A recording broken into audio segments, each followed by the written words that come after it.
On the night of March 17, 2023, the seats of the Everside Theater were filled to capacity. The smell of stage makeup and dust hung in the air, mingling with the low murmur of voices waiting for the curtain to rise. For most of the audience, it was just another night of art, of music, of movement. But for those who knew her, this was a moment they had been anticipating for months, the final performance of 24-year-old ballet dancer Clara Moretti. It wasn't just another show. It was the closing act of her chapter in this city before she left for Paris to join the acclaimed L'Académie Royale, an opportunity dancers trained their entire lives for. When the music began, it was as if the world shrank to the size of the stage. Witnesses later said they'd never seen Clara dance like that, not in practice, not in smaller productions, not even in her previous lead roles. Every movement was precise, yet alive with something raw and unrepeatable. It was the culmination of years of discipline, exhaustion, and sacrifice. And when the last note faded, the applause was instant and deafening. People stood to their feet clapping until their hands hurt. Clara smiled, wide, genuine, and bowed low, her gaze scanning the crowd as if trying to take in every face one last time. When the curtain finally fell, she disappeared into the narrow backstage corridor, heading toward the dressing rooms. It was a familiar path, worn into her routine after years of performances. Crew members saw her pass, a bouquet in one arm, her hair still pinned high, cheeks flushed from exertion. She looked happy, almost relieved. The stage manager called out a quick, "Congratulations," as she vanished into the dim hallway. Friends waited by the stage door, a place where performers would often emerge after clearing their things. The mood was buoyant. They expected hugs, tears, and promises to keep in touch. 10 minutes passed. Then 20. A few joked she was probably caught up in farewells inside, maybe talking to the company director or giving a final word to her understudies.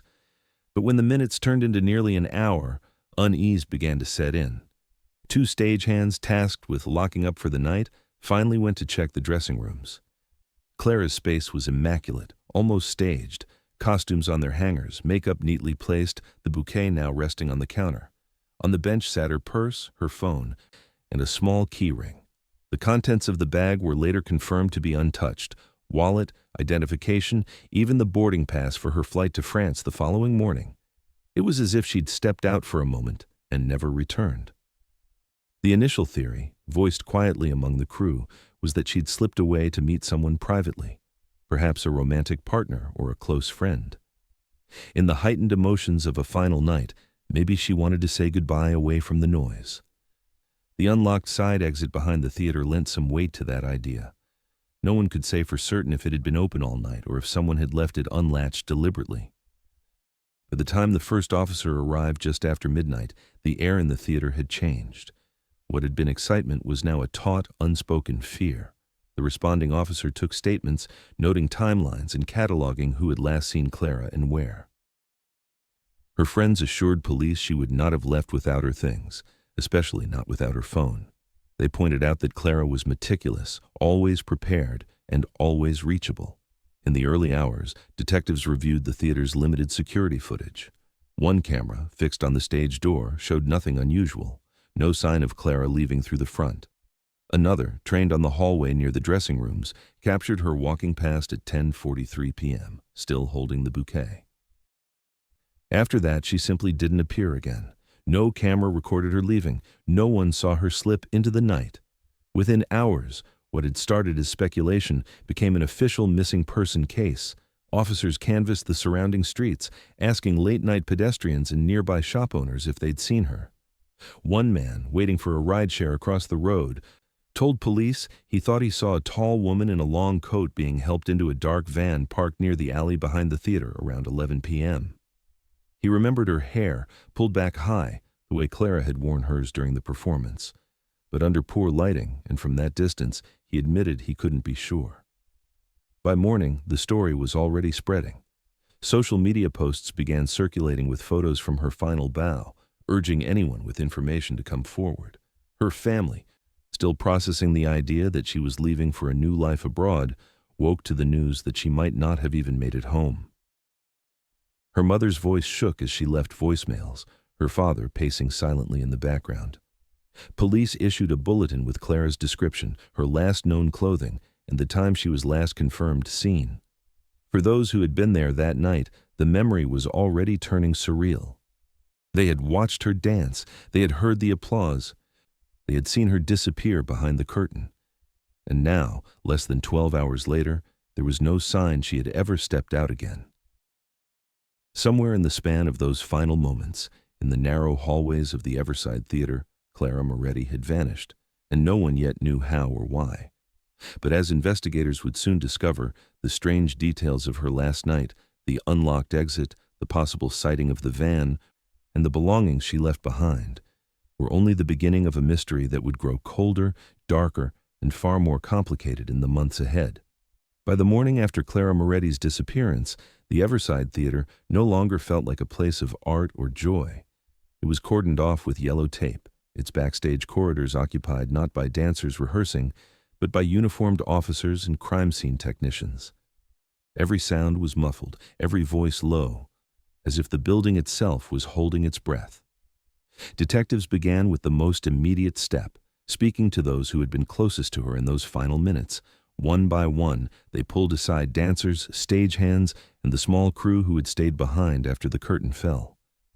Most could only describe her as they'd last seen her, bouquet in hand, smiling, moving quickly toward the dressing rooms. But a few offered something different. Two dancers, both of whom had performed alongside Clara that night, hesitated before sharing that they had heard what sounded like a muffled argument somewhere in the hallway leading toward the stage manager's office. The voices were low, too quiet to catch words, but the tone, sharp, clipped, was unmistakable. They couldn't say if it was Clara's voice. The sound had stopped quickly, replaced by the creak of a door. They had assumed it was just two staff members in a heated discussion, the kind of tension that sometimes flared after big productions. Neither had thought much of it at the time. The detectives moved next to the theater's CCTV system. It was old, the kind of setup installed more for insurance purposes than real security, with fixed angles and grainy resolution. Yet what they saw was deeply unsettling. Clara appeared on camera at exactly 10:43 p.m., turning into the backstage corridor from the wings, bouquet still visible. She walked past a storage room and disappeared toward the dressing area. The footage rolled on for the next 45 minutes, and she never came back into view. There were no side hallways, no alternate routes. From that corridor, there was only one way in and one way out, and the camera covered both. It was as if she had stepped into a space that simply swallowed her whole. Technicians combed through the rest of the building. The trapdoors beneath the stage, a relic from earlier productions, were opened, inspected, and confirmed clear. There was no hidden chamber, no tunnel, nothing that could conceal a person. Dressing rooms were checked again, not just visually, but with luminol and fiber sweeps. There were no signs of struggle, no blood, and no torn clothing. Even the bouquet she had carried was gone, leaving detectives wondering if whoever had last seen her had taken it as well. Attention turned to the small rear exit, a steel service door used mainly by staff to haul equipment in and out. It had been found unlocked during the initial search. Some crew members insisted it was usually bolted after shows. Others admitted it was sometimes left open for convenience, especially if vendors or delivery trucks were coming by. The theater's manager swore no deliveries had been scheduled for that night. A team canvassed the alley behind the theater, where the door led out. The ground was uneven, slick from a light drizzle earlier that evening. It opened into a narrow back lane that connected to a dimly lit side street.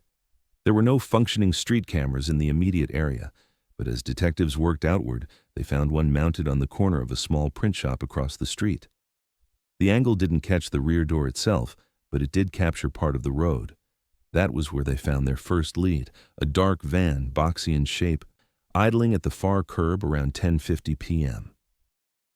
The grainy footage showed a tall figure guiding a smaller one toward the vehicle. Later that afternoon, a man who lived in an apartment above a cafe opposite the theater came forward. He had been leaning on his balcony smoking a cigarette when he noticed the van. He said it wasn't parked there when he'd first stepped out, but appeared a few minutes later. He saw a woman in a long coat, head down, being helped, or perhaps hurried, into the van by a man. The lighting from the street lamps was weak, but her hair caught the glow just enough for him to think it might have been blonde or light brown, tied back. When detectives showed him Clara's publicity photo from the program, he hesitated before saying it could have been her. He wasn't certain. What troubled him was that she hadn't looked up once, not even when the van's door closed. The problem was that neither the witness nor the footage could provide a license plate. The image was blurred, washed out by glare. They could not determine the make or model of the vehicle beyond it being older and possibly domestic. In the absence of more detail, the theory that Clara had been taken from that rear exit became just that, a theory.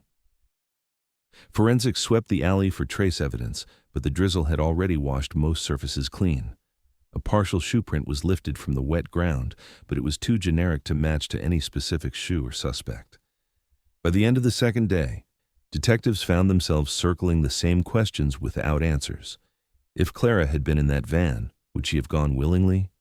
Was the person helping her a friend, someone she trusted enough to leave without her belongings?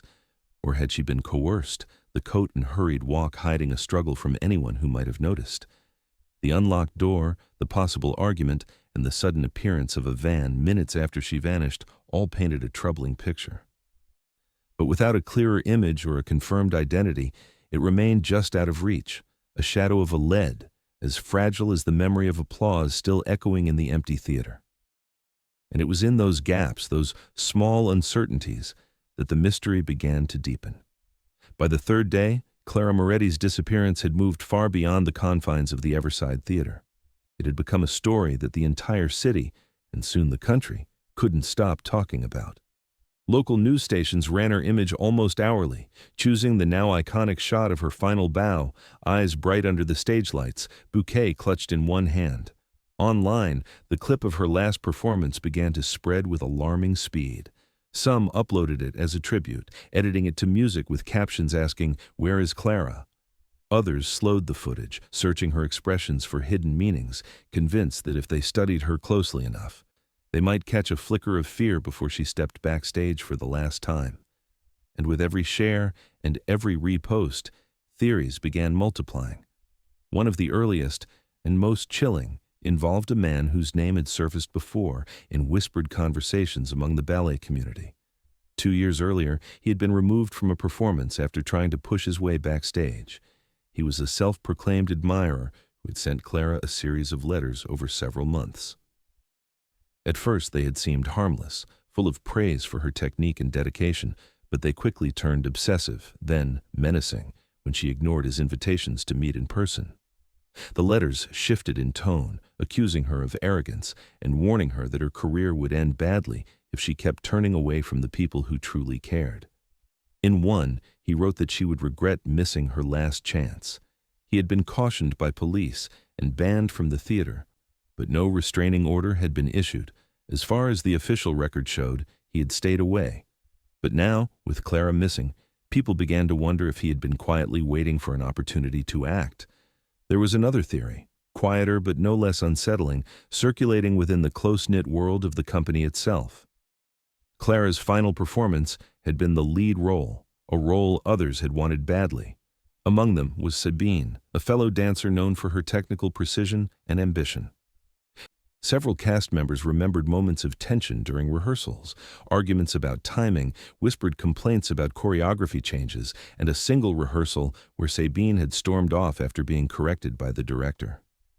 Sabine publicly denied any resentment, telling police she was proud of Clara's performance, but some insiders weren't convinced. Rivalries in ballet could be subtle but brutal, and the timing of Clara's disappearance had not gone unnoticed. The detectives knew better than to base an investigation on rumor, but they couldn't ignore how public speculation could sometimes flush out real leads. They focused on what could be proven. Clara's phone had been recovered from her dressing room, still charged, still switched on. With a warrant in place, they pulled months of her call logs, texts, and social media messages. Most were exactly what they expected: scheduling rehearsals, friendly exchanges with family and friends, costume arrangements and travel plans for her move to Paris. But buried among them was something different. 3 weeks before she vanished, Clara had begun receiving text messages from an unknown number. At first, they were vague and almost cryptic. "You're making a mistake." Then, "You think you know how this ends." The final one came just 2 days before her last show. "You don't deserve this ending." The phrasing made the hair stand up on the back of more than one investigator's neck.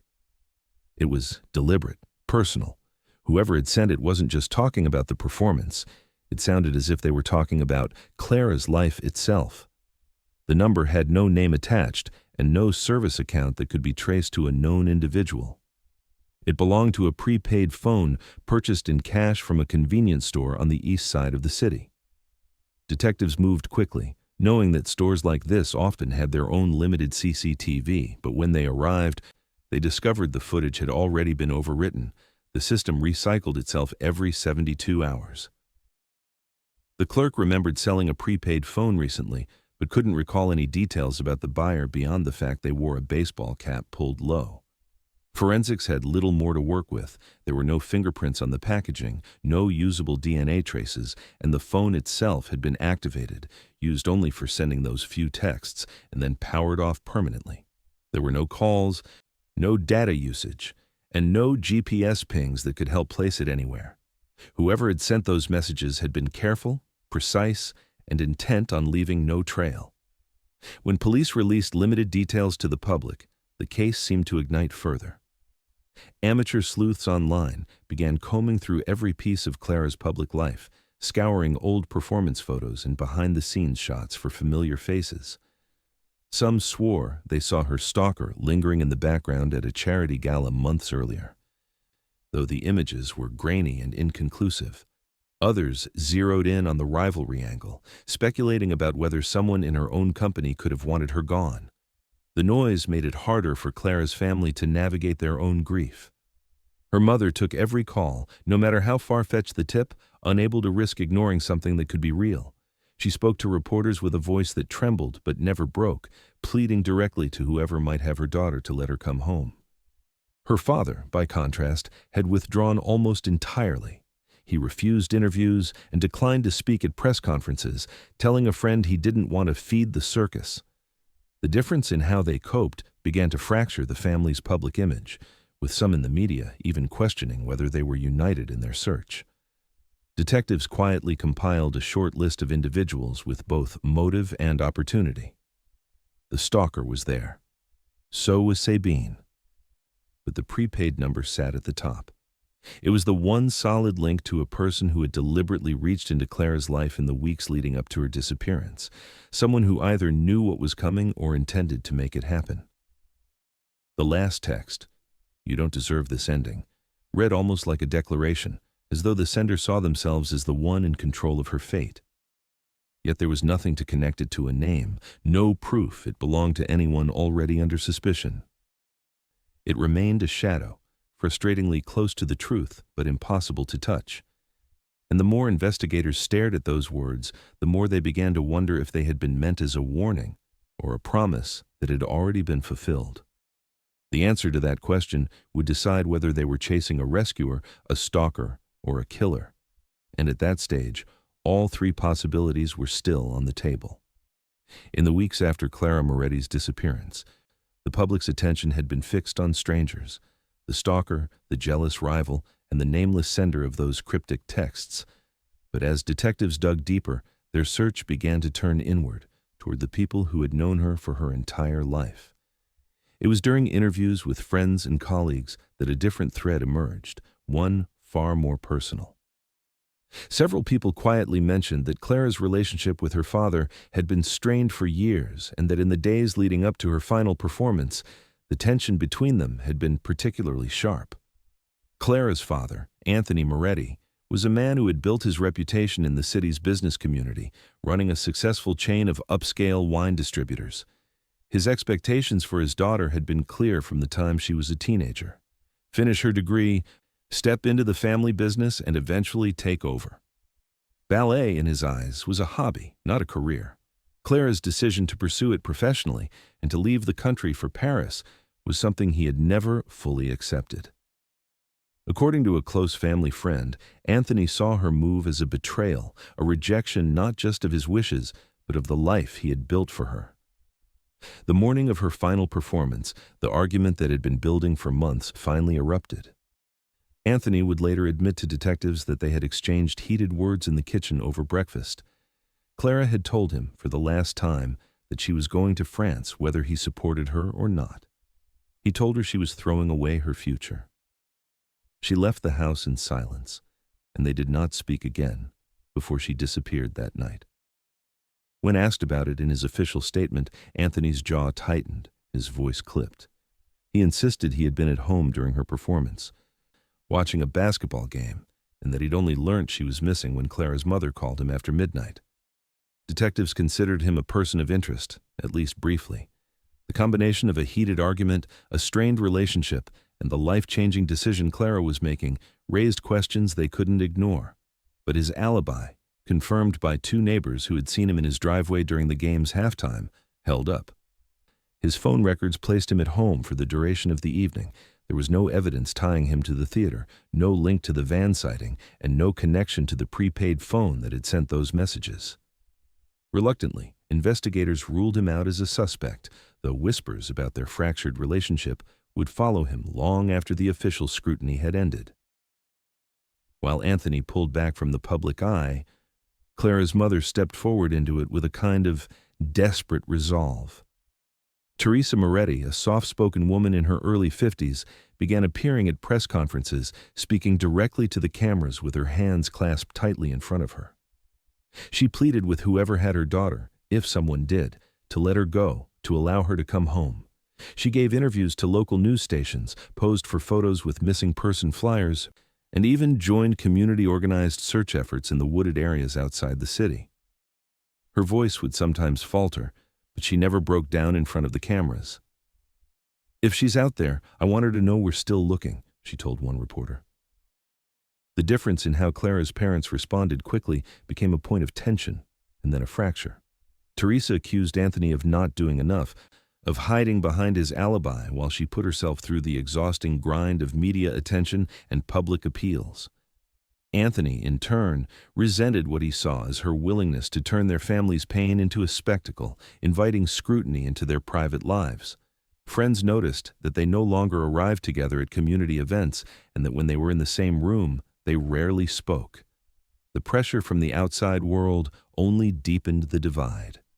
Every new theory, whether about the stalker, the rival, or the possibility that Clara had left voluntarily, seemed to force the family into opposing positions. Teresa clung to the belief that someone had taken Clara against her will, that her daughter needed rescuing. Anthony, more guarded, began voicing the idea that perhaps Clara had chosen to leave, that the pressures of her career and their family tension had driven her to vanish. The idea infuriated Teresa, who saw it as a way for him to absolve himself of guilt. Detectives watched the dynamic with careful attention. While there was no evidence either parent had harmed Clara, the emotional fault lines in the family revealed new possibilities about her state of mind before she disappeared. Was she under more pressure than anyone realized? Had the weight of the argument with her father made her vulnerable to someone else's influence that night? Or had it driven her to seek a way out, one that no one saw coming? By the 1-month mark, the strain was visible on both of them. Teresa's public appearances had taken on a sharper edge, her voice harder when she addressed reporters. Anthony, when he did speak, kept his comments brief and factual, refusing to speculate. The two began to spend less time in the same house, each claiming the other's presence made it harder to grieve in their own way. Behind closed doors, those closest to them said the blame had become a silent constant, each believing the other had failed to protect Clara. For Teresa, it was Anthony's stubbornness, his refusal to accept her career, that had made her daughter's final day so fraught. For Anthony, it was Teresa's encouragement of Clara's choices, her willingness to let her go abroad, that had put her on the path to whatever fate had met her after the curtain fell. The detectives could not resolve their personal rift, but they knew one thing. Fractured families often left room for secrets to slip through. And in a case where so much depended on understanding Clara's last hours, every unspoken truth had the potential to change everything. What none of them could see then was that the answers to where Clara had gone and why would lie far outside the walls of their home in a trail of choices and connections neither parent had ever truly understood. 2 months after Clara Moretti vanished, the investigation had stalled. Leads that once seemed promising had collapsed into dead ends, and every day that passed made the possibility of finding her alive feel more remote. In a bid to break through the stagnation, detectives decided to restage the night she disappeared. The goal was simple: retrace her steps, recreate the flow of people through the Everside Theater, and see if any small, overlooked detail might surface in the process. The reenactment drew in nearly everyone who had been there that night: fellow dancers, stagehands, lighting crew, ushers, even the security guard who had stood at the front entrance. Each person was asked to walk through their actions exactly as they remembered them. They moved in careful sequence: the curtain call, the crowd's applause, Clara's bow, and her exit into the wings. It was during this exercise that one stagehand, a man named Darren, hesitated as they recreated the final moments on stage. He remembered something he hadn't thought to mention before. As Clara took her last bow, a man had been standing just off stage in the left wing. Darren didn't recognize him as crew or staff, but what caught his attention was the bouquet in the man's hands. It wasn't unusual for performers to receive flowers after a show, but the wrapping was distinctive: bright red paper with a subtle gold lattice pattern. Darren had only seen that type once before, from a small high-end florist on the north side of the city. He was sure of it because his sister used the same florist for special occasions, and the wrapping was part of their signature style. Detectives seized on the detail. They visited the shop, explaining the urgency of the inquiry. The florist confirmed that a bouquet wrapped in that exact paper had been sold on the afternoon of Clara's final performance. Their records showed the purchase was made in cash, but the name on the small gift card inside the bouquet was recorded: "To Clara, for your final curtain call." V. The V was enough to narrow their search. Cross-referencing names from Clara's professional contacts, one stood out: Victor Hale. He was a freelance photographer who had worked with the Everside Theater months earlier, taking portraits of Clara and other dancers for a promotional campaign. Colleagues recalled him as quiet but intensely focused on her during the shoot. His photos of Clara had been striking, candid, often capturing her when she wasn't aware the camera was on her. When detectives arrived at his apartment, Victor didn't deny knowing her. He said he had admired her talent and wanted to congratulate her on her last performance before she left for Paris. He admitted buying the flowers, claiming he had dropped them at the stage door and left before the show ended. He said he'd hoped they would be passed to her after the performance, but he never saw her that night. Victor's alibi placed him at a late-night photography workshop across town shortly after the show ended. Attendance logs and 2 fellow attendees confirmed his presence. Surveillance footage from a nearby cafe showed him walking in shortly after 11 p.m., sitting with his camera bag slung over one shoulder. The timeline appeared solid, leaving no room for him to have taken Clara from the theater. Yet something about him unsettled the investigators. When they obtained a warrant to search his apartment, they found not only the usual professional archives of a photographer, but also an unusually large number of candid shots of Clara. These weren't promotional materials. They were moments from rehearsals, street scenes outside the theater, and even one taken from across the street as she walked to her car weeks before she disappeared. Victor explained the collection as part of a personal project documenting the life of a dancer. He said Clara had known about it and had never objected, but detectives found no evidence she had given explicit consent for many of the images, and several appeared to have been taken from a distance without her awareness. Despite the unease this created, the photographs were not illegal, and there was no proof they connected him to her disappearance. His timeline for that night remained intact, and none of the forensic checks on the bouquet, the wrapping, the card, the flowers themselves, revealed fingerprints other than his own. If he had been involved in whatever happened to Clara, there was nothing concrete to prove it. The detail of the red paper and the flowers, however, lingered in the minds of the detectives. If Victor had truly left them at the stage door, where had they gone? No staff member recalled delivering them to Clara. They had not been found in her dressing room, nor anywhere backstage during the initial searches. It was possible she had taken them with her into the dressing area after her bow, Perhaps the same bouquet seen in her hands on the security footage at 10:43 p.m. But if so, they had vanished along with her. In the absence of direct evidence against him, Victor faded back into the background of the investigation, officially cleared but never quite forgotten. To the detectives, he was a reminder of how a single, seemingly small detail, a specific shade of paper, a distinctive wrap, could open a door into an entirely different branch of inquiry. But even this door, promising at first, had closed without leading them anywhere solid. As the restaging wrapped up, the officers left the theater with the same questions they had carried in. The night's sequence of events still ended in the same blank space. Clara Moretti walked off stage smiling, bouquet in hand, and somewhere in the next few minutes, in a place surrounded by people, lights, and cameras, she ceased to be seen.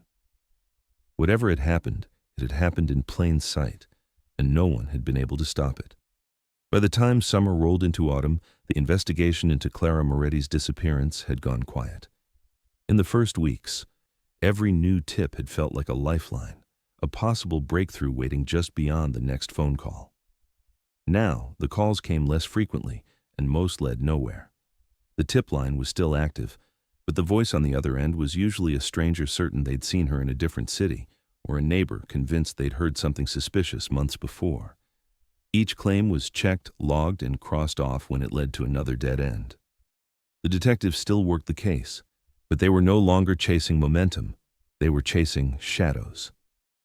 Then, in late October, a call came in from a fisherman on the edge of the Meriton River, about 20 miles outside the city. He had been clearing brush along the bank when he spotted what he thought was an animal carcass buried in a shallow, hastily dug hole. The partially exposed remains, however, were unmistakably human.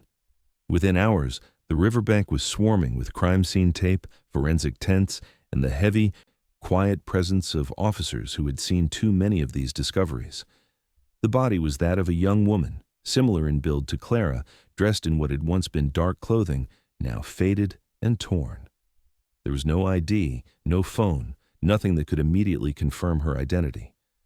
The press was quick to draw the connection, and before detectives could stop it, local news ran the story under headlines that suggested Clara might have been found.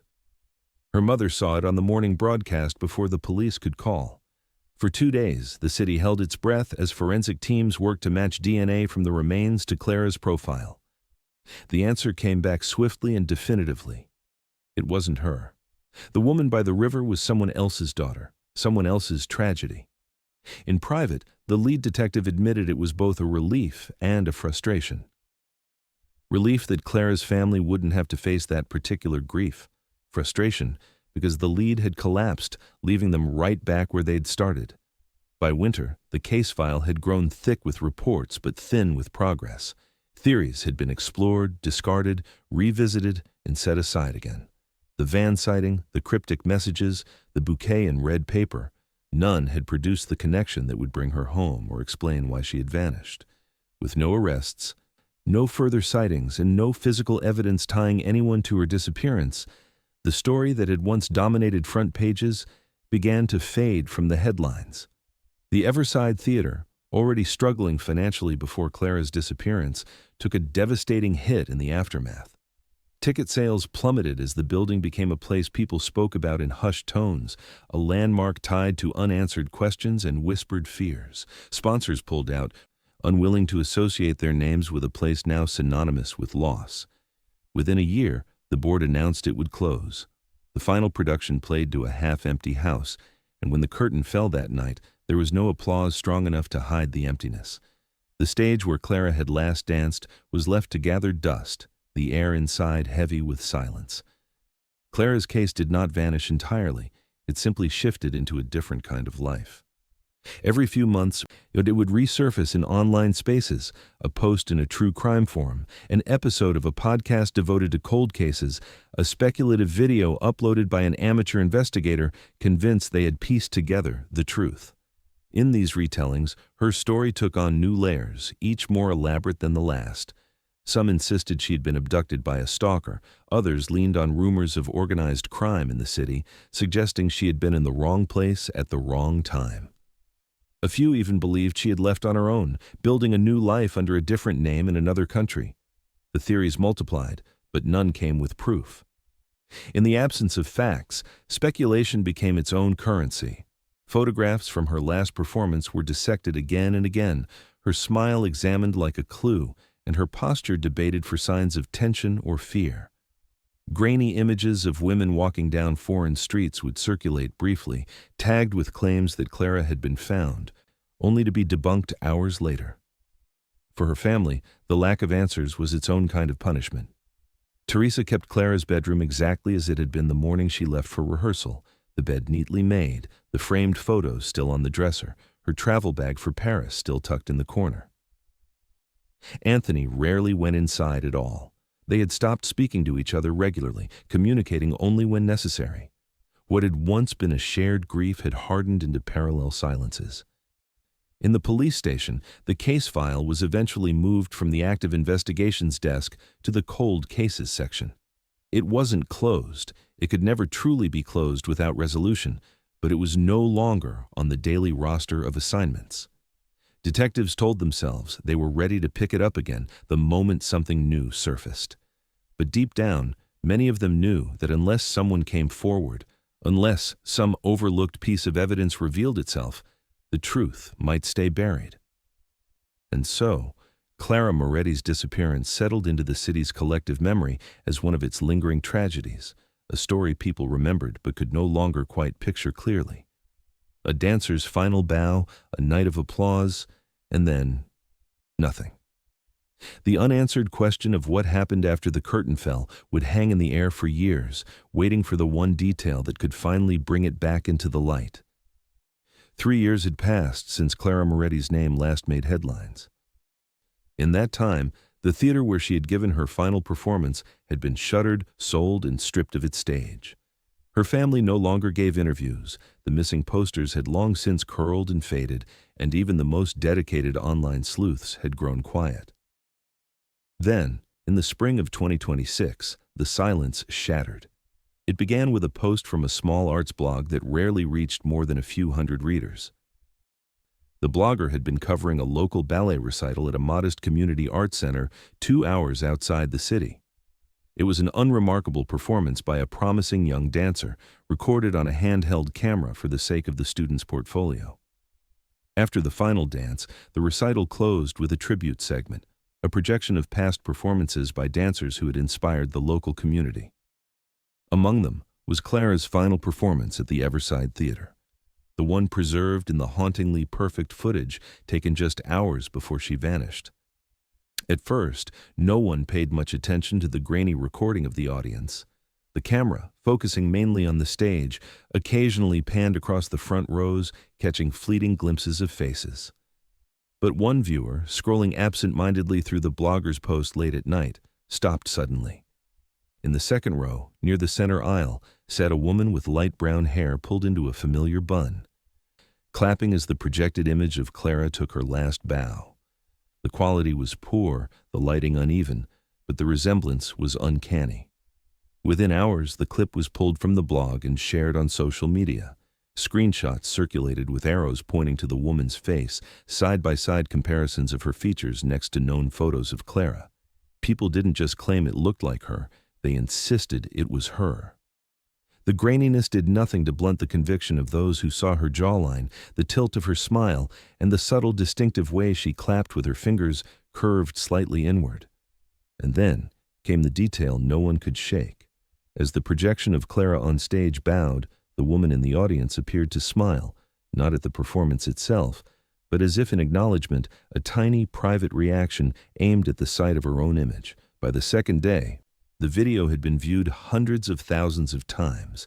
Hashtags bearing her name began trending again for the first time in years. News outlets picked up the story, replaying the clip in slow motion, enhancing the stills, and inviting body language experts to analyze the gestures. Even former detectives who had worked her case were contacted for comment.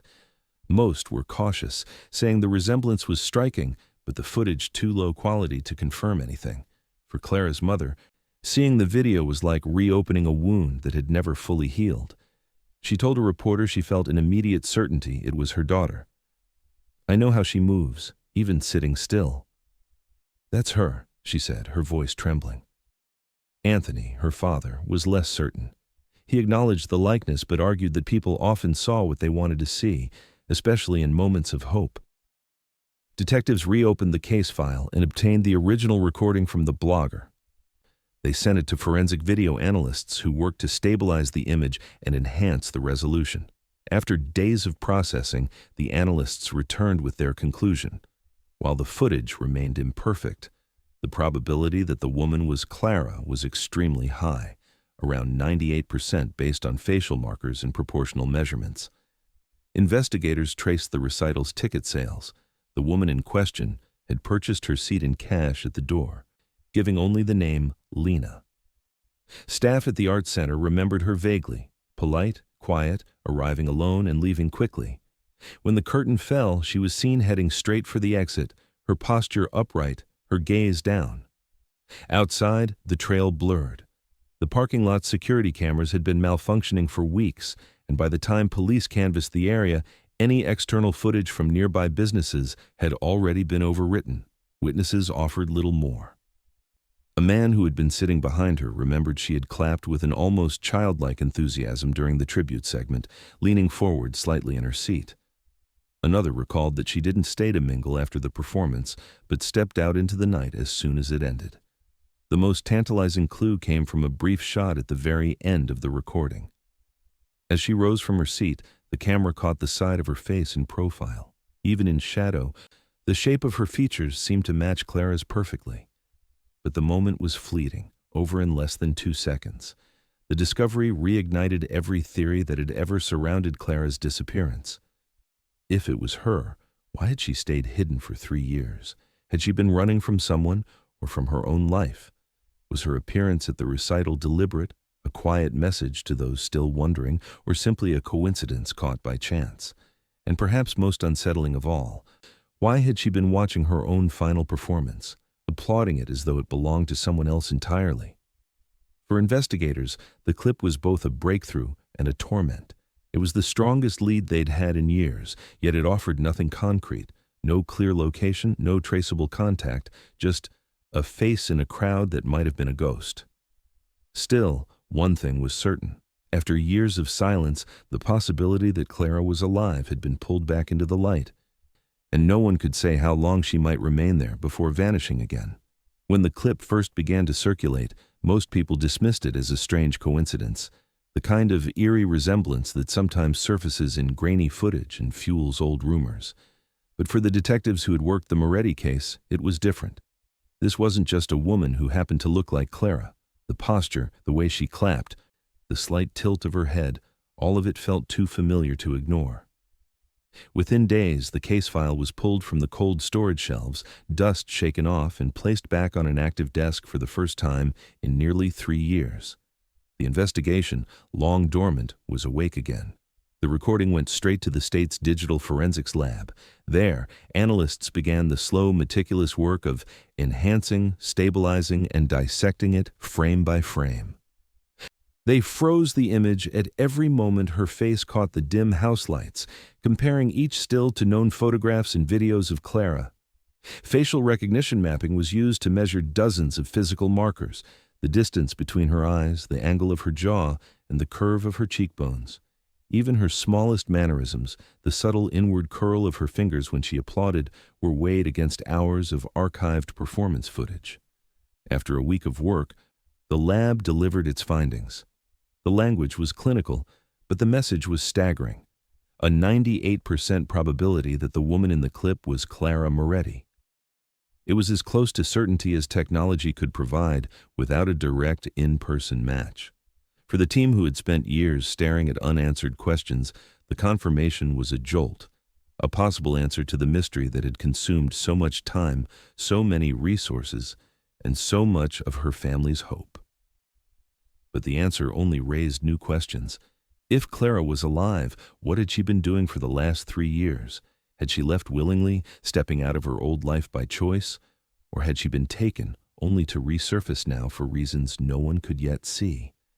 And perhaps most confusing of all, why appear at a public event that honored her, knowing it risked exposing her? Identifying the venue was the next step. In one brief shot, the recital program was visible in a spectator's lap. Zooming in revealed a name the investigators didn't recognize: the Asterford Arts Center. A quick search confirmed it was a modest community performance hall in a city more than 200 miles away. That detail alone suggested planning.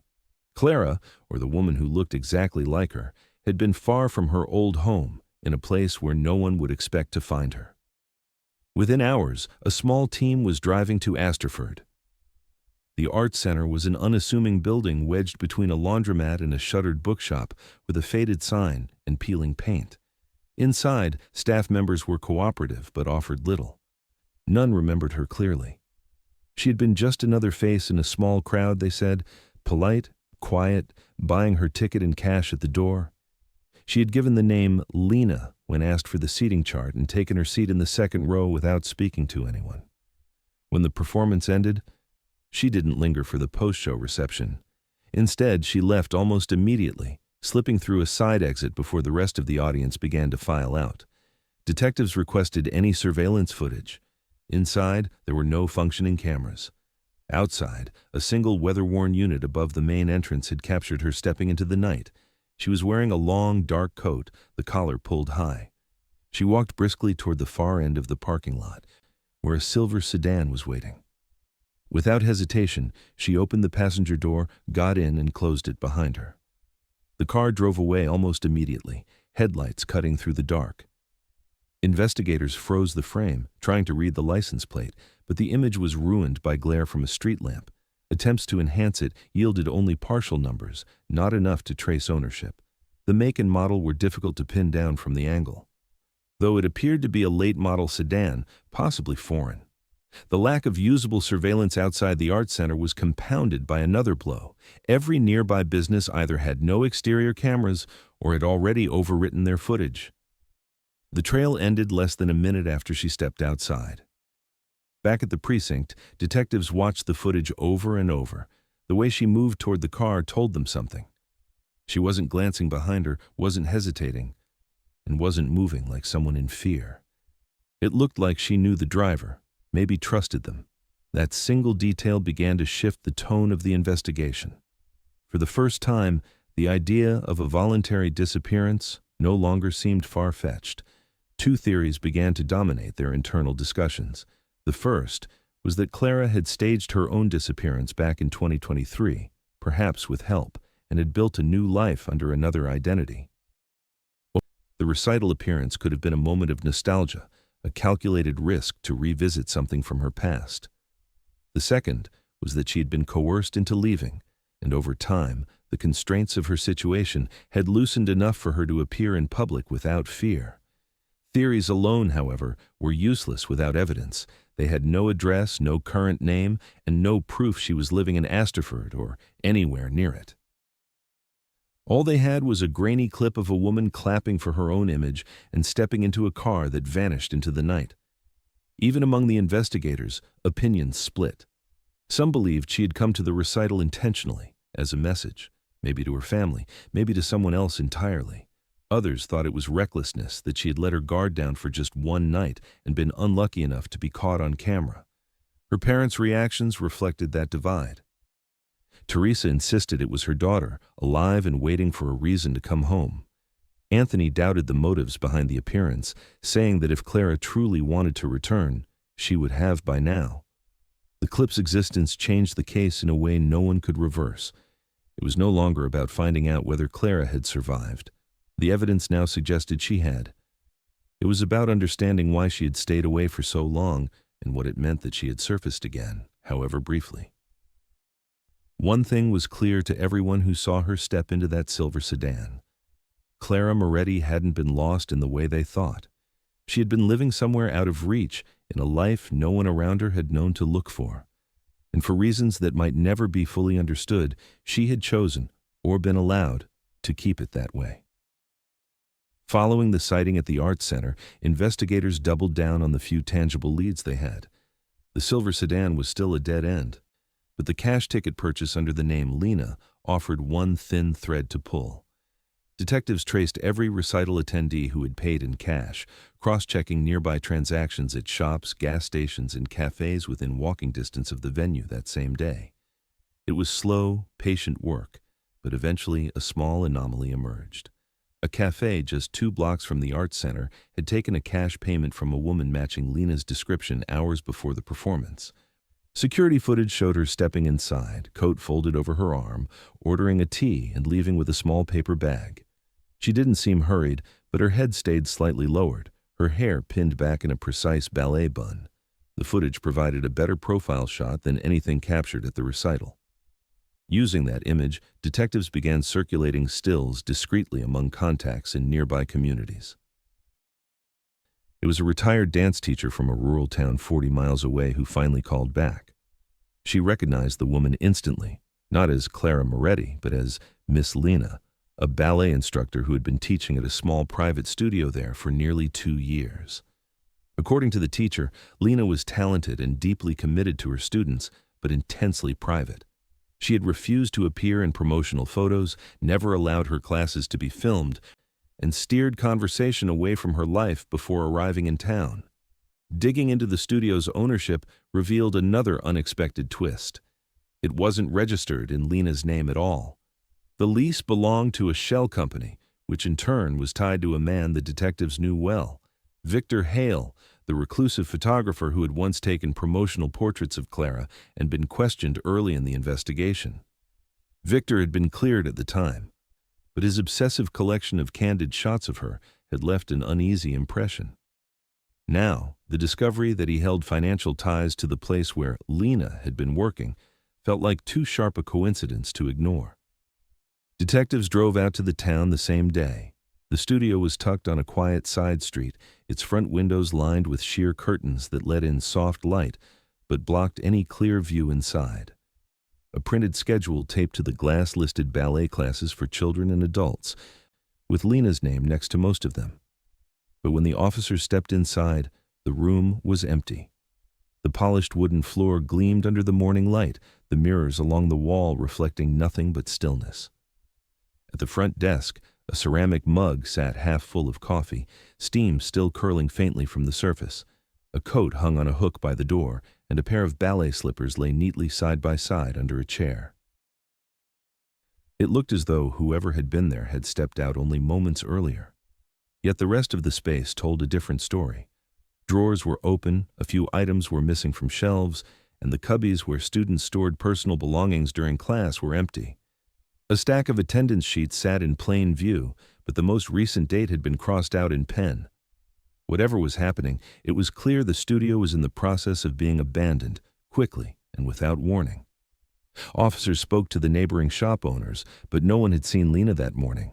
One woman recalled hearing the studio door open and close early, well before classes normally began, followed by the sound of a car pulling away. Another said Lena had seemed tense in the past week, cutting lessons short and avoiding casual conversation. The students, when contacted, all described her the same way, passionate about dance, demanding in the way only serious teachers could be, but carrying something heavy that she never spoke about. A few mentioned moments when her attention had drifted mid-class, her eyes fixed on a point far away, her voice lowering when she spoke of life outside ballet, as though it were a dangerous subject. When detectives asked about her private life, every answer was the same. No one knew where she lived, who she spent time with, or even how she got to the studio. She arrived alone, always on foot, and left the same way, vanishing down the street until she was out of sight. There were no photos of her in the studio, no flyers with her image, nothing that could place her firmly in that town except for the memories of those she had taught. Back in the empty studio, investigators collected what they could: the mug of coffee for DNA testing, the attendance sheets, and a single envelope found in the desk drawer addressed only to management. Inside was a short note in neat handwriting. "Thank you for the opportunity. Circumstances require that I move on immediately."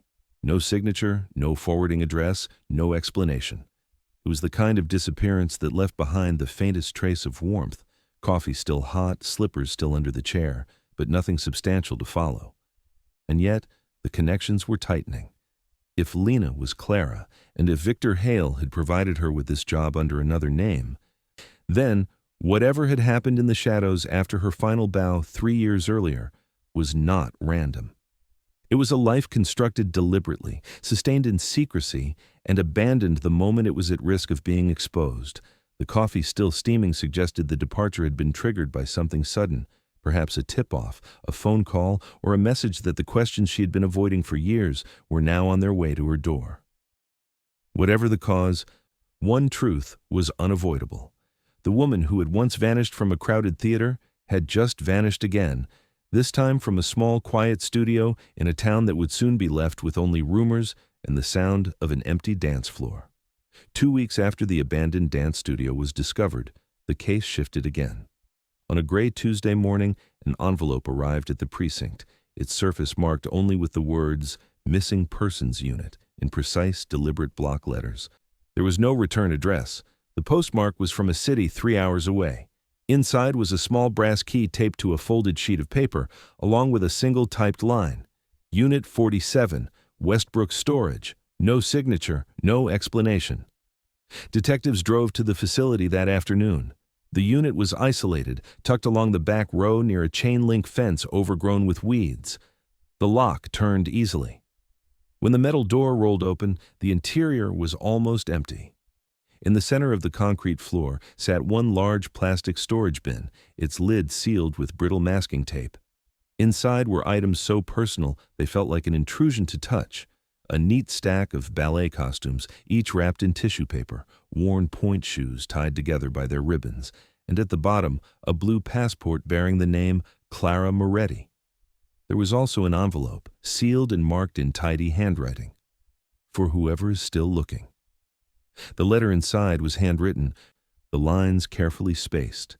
From the first sentence, it became clear this was not a ransom note, nor a confession from a perpetrator. It was from Clara herself. "I'm not missing. I left." Those were the first words. She described her final night at the Everside Theater not as an ending stolen from her, but one she had chosen. She wrote about years of feeling pulled between forces she couldn't control, a father who viewed ballet as an indulgence rather than a career, and an industry that demanded perfection until there was nothing left of the person behind the performance. She said she had begun to feel like a product, something to be displayed, applauded, and then shelved until needed again. In the months leading to her final show, she felt her own identity eroding. She said she had started planning her departure long before that night, aided by someone who understood her need to vanish. Victor Hale's name appeared only once in the letter, but it was enough to confirm suspicions that had lingered since his reappearance in the investigation. She wrote that Victor had listened when others dismissed her unhappiness as temporary nerves, that he had offered her an exit. A car waiting behind the theater, a place to stay, a life rebuilt quietly and far away. After the curtain fell, she had walked off stage and followed the plan. The phone, purse, and travel documents left behind in her dressing room had been deliberate, a clean break. In the weeks that followed, she began living under new names, never staying in one place for long. Teaching ballet in small towns had been her way to keep the art she loved without the glare of constant scrutiny. She acknowledged that she had been careful to avoid photographs, wary of anything that might bridge the gap between her new life and the one she'd left. Clara addressed the sighting at the Art Center directly. She said it had been intentional, not a mistake, not a chance encounter. She wanted to see her old life from the outside, to watch herself as if she were just another stranger in the audience. It had been her way of making peace with what she left behind. She clapped for her own image, she said, because it no longer belonged to her. That moment convinced her she had made the right choice. The letter's tone was calm, without apology or anger. She made no attempt to justify herself beyond stating that her decision had been necessary for her survival. She said she was preparing to leave the country permanently and that she was writing now only to close the circle. "Please stop looking for me," the final lines read. "I am alive, but I am no longer yours to find." Investigators photographed every item in the unit and logged them into evidence. For the police, the letter was enough to close the file. There was no crime to prosecute, no missing person to locate. The case was officially classified as a voluntary disappearance. The costumes were boxed and shelved, and the passport was stored in an evidence archive. For her family, the letter was anything but closure. Teresa read it sitting at her kitchen table, the pages trembling in her hands. She went through it again and again, searching for something, a hint that Clara might return someday, a sentence that could be read as an invitation. There was nothing. Anthony read it only once, his face unreadable. He said little afterward, offering no opinion on whether he believed her words or agreed with her choice. The revelation deepened the rift between them. Teresa saw the letter as proof that someone had manipulated her daughter into disappearing. Anthony said it was time to accept that Clara had made her own decision. The disagreement became just another silence between them, layered on top of the grief they had never resolved. Public reaction was divided. Some saw Clara's letter as a bold act of self-preservation, a refusal to be consumed by a life that no longer felt like her own. Others condemned it as selfish, an abandonment of those who had cared for her. Online forums debated her intentions endlessly, but for the first time in years, the speculation was grounded in something more than rumor. For the detectives who had carried her case for so long, the ending was strange, an answer without resolution. They had found her in the only way they could, through her own words. But those words drew a line they could not cross. She had chosen to be gone, and she had succeeded. Somewhere, far from the city where she had once been celebrated, Clara Moretti was living as someone else. She was not missing. She was not a victim. She had taken her final bow and stepped into a life built entirely on her own terms, one where no one knew her name and no one was looking for her. And by her own design, it would stay that way.